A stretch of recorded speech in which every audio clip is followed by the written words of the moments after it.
Olá, estudantes do segundo ano do ensino médio do Colégio Alexandre Dumas. Aqui é o professor Willer Ribeiro e esse é o nosso segundo encontro da aula de História, onde a gente vai trabalhar o Iluminismo, as ideias iluministas que predominaram na Europa no século XVIII. Por que estudar esse assunto? Porque essas ideias são as ideias que permeiam até hoje a nossa sociedade, a ideia de democracia, de direitos iguais, a ideia da Constituição, da existência de uma Constituição, da liberdade econômica, do direito de ir e vir do cidadão, da ideia do controle social, da limitação do poder político.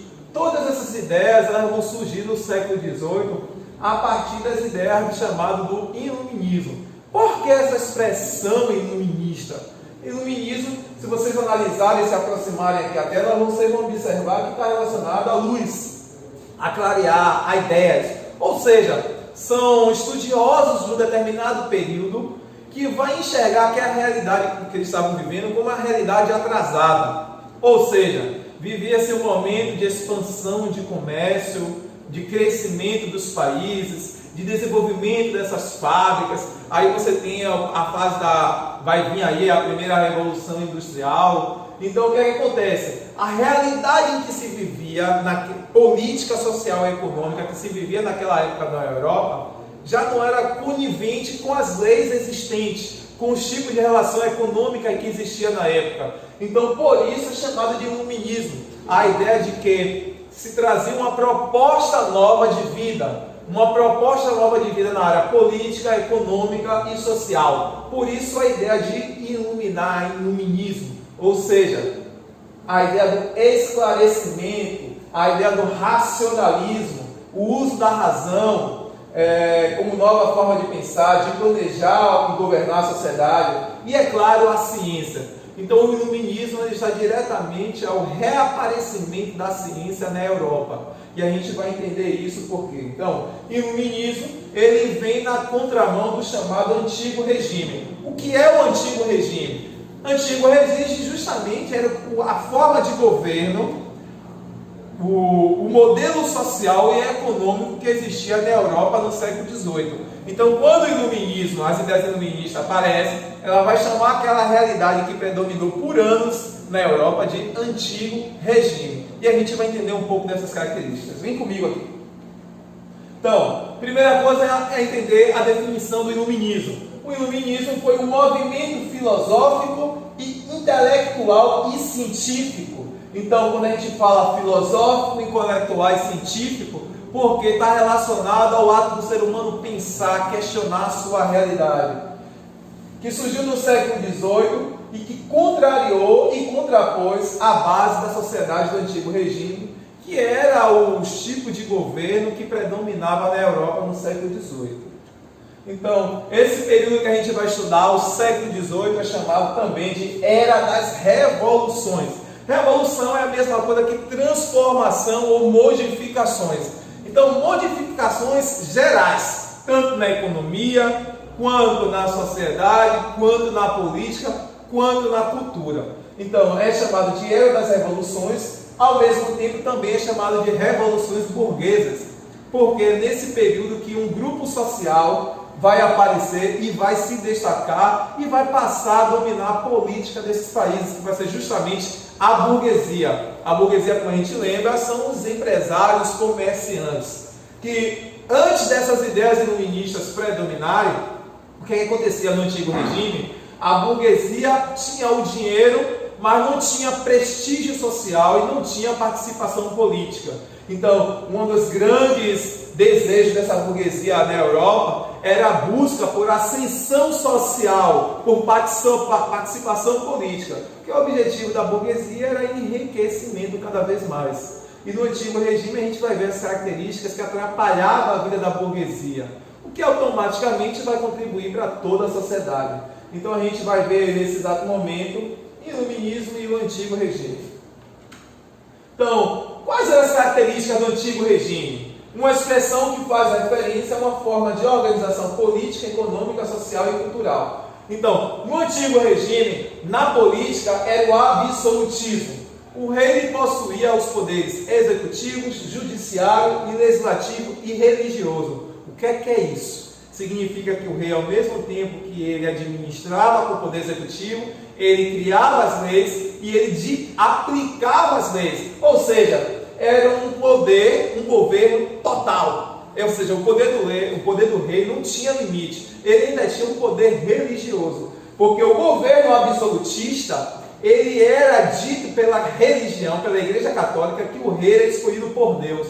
Então, além do poder político, era um poder sagrado. Então, daí as pessoas deveriam ter todo respeito ao rei, e por isso chamado de poder absolutista, absoluto. Junto com esse rei, você tinha o apoio da igreja, que era o clero, e a nobreza, que ajudava esse rei a governar. Clero representava a igreja representava Deus aqui na terra, e era a igreja responsável, por exemplo, pelo imaginário social da época. Então, quem era responsável por produzir a cultura da época, ditar a cultura da época, o que podia estudar, o que não podia estudar, como tinha que ser as relações sociais da época, era justamente a igreja. E daí a igreja definia essa aliança entre o rei absolutista e a igreja, onde a igreja determinava que o rei era escolhido por Deus e era incontestável. A nobreza era os fazendeiros, eram os únicos que podiam ter terra naquele período na Europa, era quem tinha privilégio, não pagava impostos, era quem estava também acima das leis. Então, quando cometia um crime, a lei não se cumpria como se cumpria com uma pessoa com a classe inferior.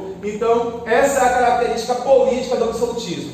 A sociedade era estamental, ou seja, era definida pelo nascimento. Se você nasceu nobre, você ia ser nobre até o resto da sua vida. Se você nasceu camponês, a sua função era trabalhar na zona rural. Se você nasceu como comerciante, a sua função era ser comerciante. Ou seja, você não poderia sair de trabalhador rural para comerciante ou virar um nobre. Então hoje, se você trabalhar, você sai de pobre para classe média alta, classe média baixa para classe média alta, e pode se tornar até rico no Brasil, no sistema capitalista que a gente vive. Nesse período, não. Você nasceu naquela realidade, você ficava ali.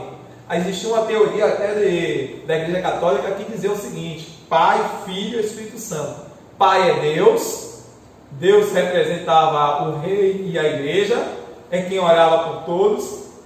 Filho era o Espírito Santo, ou Pai, Filho. O Filho, Jesus Cristo, era os nobres. Jesus Cristo deu a vida pelas pessoas, então os nobres seriam Jesus Cristo, responsável por administrar e lutar. E o Espírito Santo, que é quem faz o trabalho por Deus, seria justamente a população, que a função era trabalhar. Então você vê que a condição da sociedade, ela era até justificada pela teologia, né? Uma sociedade opressora porque as pessoas não conseguiam mudar de classe e não tinha essa possibilidade de melhorar de vida, ela estava presa àquela situação.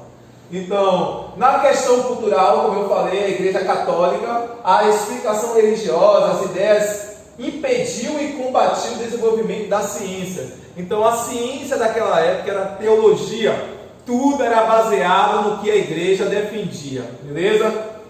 A economia e o mercantilismo, ou seja, o pré-capitalismo, como a gente estudou as fases do capitalismo na aula de geografia, no primeiro encontro de geografia. Então, uma das primeiras fases do capitalismo é o mercantilismo, o pré-capitalismo comercial, aonde quem interferia na economia era o governo, quem controlava a economia era o governo, quem dizia quem poderia vender, para onde poderia vender e o preço que poderia vender era justamente o mercantilismo.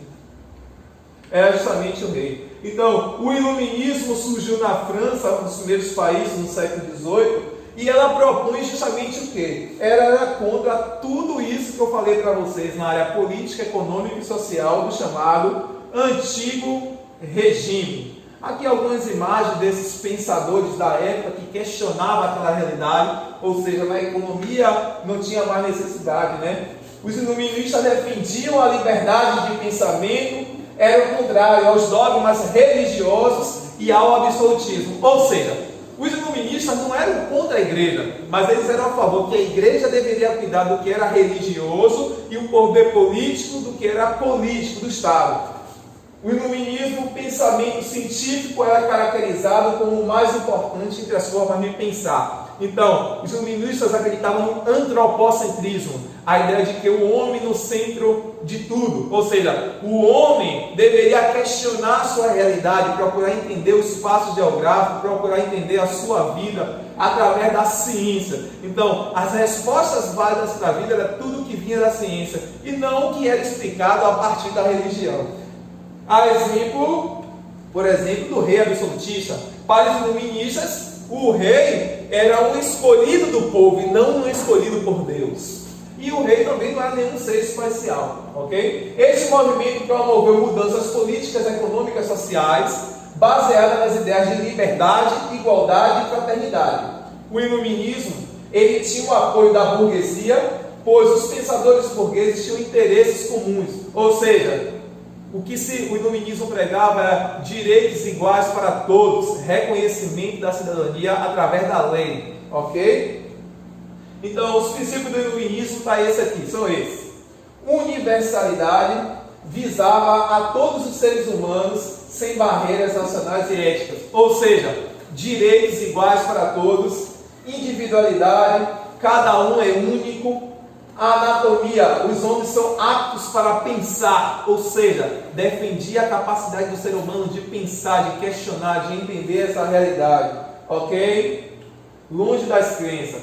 O modo de pensar dos iluministas se espalhou por muitos países da Europa, manifestou-se na Holanda, na França, e seus pensadores propunham sempre uma revolução, não exatamente uma revolução, mas uma reforma, uma adaptação desses governos.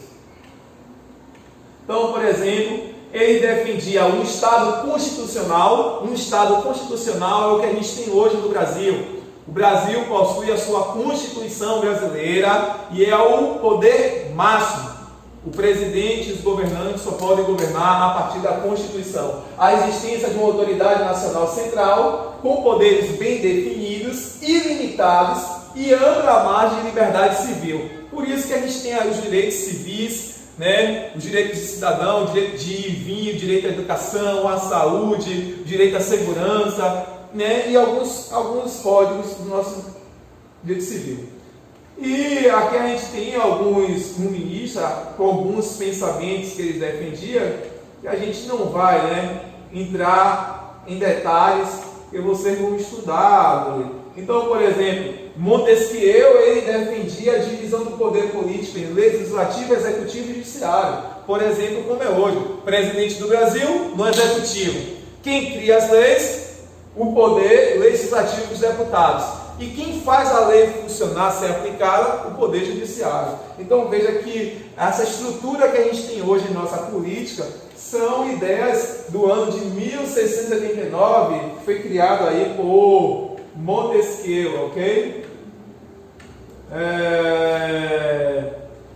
Você tinha também os economistas liberais, então eles acreditavam que, a fim de melhorar a economia, você deveria ter o liberalismo econômico, onde cada um é livre para abrir o seu comércio, abrir o seu serviço, vender no preço que você queria, onde o governo ele não pode interferir no comércio.